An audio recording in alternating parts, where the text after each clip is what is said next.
शेतकरी मित्रांनो नमस्कार.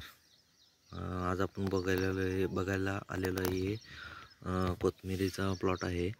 आपण मागं बघितलेलं त्यावेळी नुसताच पेरणी झाली. आता त्यानंतर रिझल्ट बघू शकता त्याचा. त्यावेळी जवळपास त्यानंतर आता एक 25 ते 30 दिवस झाले त्याला प्लॉटला. हे आपण बघू शकता हे कसं कोथिंबीर उगवलेले आहे आणि आता हे काढायसाठी आलेले आहे. हे असा रिझल्ट आहे याचा. पलीकडे आपण आणि तसंच एक बेड करून त्यामध्ये पाईप हातरून केलेला आहे आणि एक सेट. त्यामध्ये फक्त वरचा जे ह्याचा शेडनेटचं कापड आहे हे 90% आहे.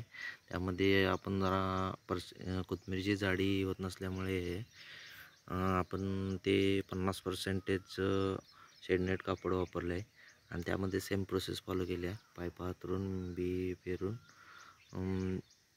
ते केलेलं आहे.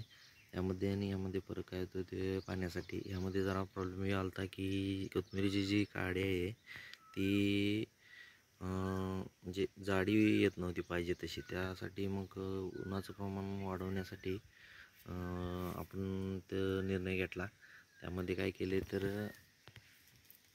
50% जे शेडनेटचं कापड आहे ते घेऊन बघितले. त्यानंतर आपण हे ट्रायल घेणार आणि हे जर सक्सेसफुल 50%मध्ये जर कोथिंबीरीची जाडी जर व्यवस्थित येत असेल तर आपण हे डायरेक्ट परमनंट स्ट्रक्चर करणार आहे. यामध्ये डायरेक्ट म्हणजे अँगल वापरून माणूस खालून फिरेल अशा पद्धतीने स्ट्रक्चर तयार करणार आहे अर्धा एकरचं. जेणेकरून उन्हाळ्यात आपल्याला सारखं काढ घालणं करण्याचे आणि हे स्ट्रक्चर जरा वाऱ्यामुळे ते हलू शकते त्यासाठी आपण परमनंट करणार आहे आणि कमी खर्चामध्ये होते. हे बघू शकता ही कोथिंबीर कशी आली ह्याकडसून त्याकडपर्यंत.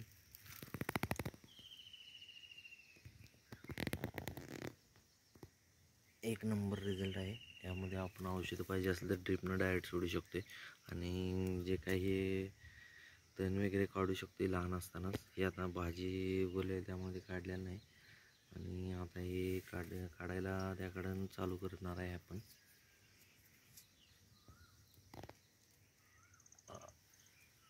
आणि तो पलीकडचा प्लॉट आहे तो आत्ता पेरून एक 4 दिवस झालेत. त्यानंतर आता आपण त्याची जर्मिनेशनचा आपण व्हिडिओ तुम्हाला टाकतो आणि मागच्या व्हिडिओमध्ये ह्या प्लॉटचं आपण कसं व्यवस्थापन केलं ते सांगितलं. ह्या व्हिडिओमध्ये आपण आता हे रिझल्ट बघताय.